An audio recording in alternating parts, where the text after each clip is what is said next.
Rowdy ಶೀಟ್ರು ಯಾವ್ಯಾವ ಸಂದರ್ಭದಲ್ಲಿ open ಮಾಡಬೇಕು ಅನ್ನೋಂಥದ್ರ ಬಗ್ಗೆ ನಮ್ಮ ಪೊಲೀಸ್ ಮ್ಯಾನ್ಯುಲಲ್ಲಿ ಭಾಳ ಸ್ಪಷ್ಟವಾದ ನಿರ್ದೇಶನ ಇದೆ.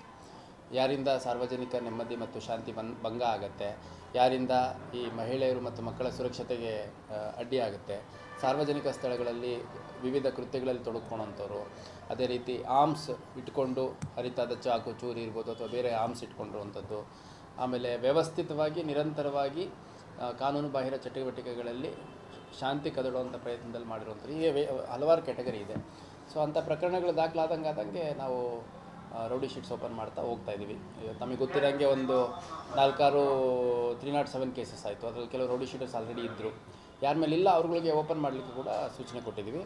ರೌಡಿ ಶೀಟ್ ಓಪನ್ ಮಾಡುವಂಥದ್ದು ACP ಅವರ ಹಂತದಲ್ಲಿ ಮಾಡಿಬಿಟ್ಟು ನಮಗೆ ಇಂಥವ್ರದ್ದು ರೌಡಿ ಶೀಟ್ ಓಪನ್ ಮಾಡಿದ್ವಿ ಅಂತ ಇನ್ಫಾರ್ಮೇಷನ್ ಕೊಡಬೇಕಾಗತ್ತೆ. ಪ್ರತಿ ವರ್ಷ ಅವ್ರದ್ದು ರಿನ್ಯೂ ಆಗಬೇಕು. ರಿನ್ಯೂ ಆಗೋಂಥ ಸಂದರ್ಭದಲ್ಲಿ ಯಾರ್ದಾದ್ರೂ ಅಕಸ್ಮಾತ್ ಫಿಟ್ ಫಾರ್ ಕ್ಲೋಜರ್ ಇದ್ದರೆ ಅಂಥವನ್ನ ರಿನ್ಯೂ ಮಾಡ್ದಲೇ ಮುಕ್ತಾಯ ಮಾಡಲಿಕ್ಕೆ ಅವಕಾಶ ಇದೆ. ABC ಅಂತ 3 ಕ್ಯಾಟಗರಿ ರೌಡಿ ಶೀಟ್ಸ್ ಇದ್ದಾವೆ.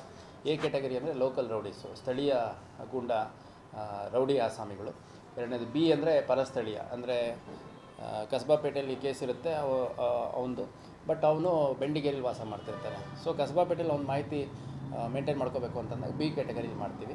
C ಕ್ಯಾಟಗರಿಲಿ ಒಂದು ಬಡ್ಡಿಂಗ್ ರೌಡೀಸ್ ಅಂತ ಬರ್ತಾರೆ. ಅಂದರೆ ಅವ್ರ ಮೇಲೆ ಕೇಸ್ ಇರಲಿ ಬಿಡಲಿ, ಅವರಿಂದ ಇವತ್ತಲ್ಲ ನಾಳೆ ಏನಾದರೂ ಸಮಾಜ ಶಾಂತಿ ಮತ್ತು ಸುಭದ್ರತೆಗೆ ಸುರಕ್ಷತೆಗೆ ತೊಂದರೆ ಆಗುತ್ತೆ ಅನ್ನಂಗಿದ್ರೆ ಅಂಥವ್ರನ್ನ ನಾವು ಬಡ್ಡಿಂಗ್ ರೌಡೀಸ್ ಅಂತ C ಕ್ಯಾಟಗರಿಲಿ ಓಪನ್ ಮಾಡಲಿಕ್ಕೆ ಅವಕಾಶ ಇದೆ. ಸೊ ಒಟ್ಟಾರೆಯಾಗಿ 1700 it is a very big number. ಯಾಕಂದರೆ ಹುಬ್ಳಿ ಧಾರವಾಡ ಕಮಿಷನರೇಟಲ್ಲಿ ಸ್ಟಾಫ್ ಸ್ಟ್ರೆಂತೆ 1700 ಇಲ್ಲ. ಹಂಗಿದ್ದಾಗ ಅಟ್ಲೀಸ್ಟ್ ಇವಾಗ ತಾವೆಲ್ಲ ಬೆಂಗಳೂರಲ್ಲೆಲ್ಲ ಹಿಂದೆ ಮಾಡಿದರು, ಒಬ್ಬ ಸಿಬ್ಬಂದಿಗೆ ಒಬ್ಬ ರೌಡಿ ಶೀಟರ್ ವಾಚ್ ಮಾಡಲಿಕ್ಕೆ ಕೊಡುವಂಥದ್ದು ಅಂತ. ಸೊ ಆ ಲೆಕ್ಕದಲ್ಲಿ ನೋಡಿದರೆ ನಮಗೊಂದು 1700 ನಂಬರ್ ತುಂಬ ಜಾಸ್ತಿ ಇದೆ.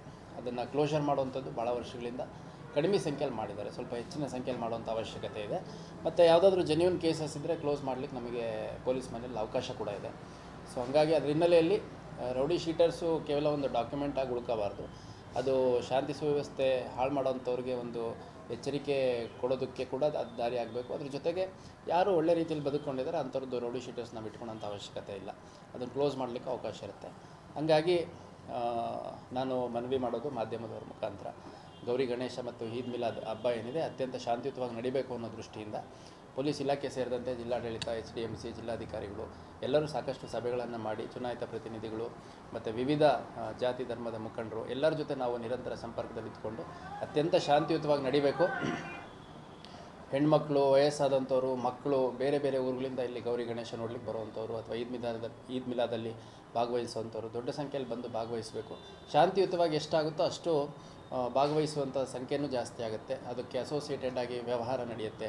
ಅದಕ್ಕೆ ಅಸೋಸಿಯೇಟೆಡ್ ಆಗಿ ಸಾಕಷ್ಟು ಟೂರಿಸ್ಟ್ ಜನ ಬರುವಂಥ ಸಾಧ್ಯತೆ ಇರುತ್ತೆ. ಹಂಗಾಗಿ ಹುಬ್ಳಿ ಧಾರವಾಡ ಅವಳಿ ನಗರದ ಹಿತದೃಷ್ಟಿಯಿಂದ ಒಂದು ಒಳ್ಳೆಯ ವಾತಾವರಣ ನಿರ್ಮಾಣ ಮಾಡೋ ನಿಟ್ಟಿನಲ್ಲಿ ನಮ್ಮ ಪ್ರಯತ್ನ ನಿರಂತರವಾಗಿ ಮುಂದುವರೆದಿದೆ.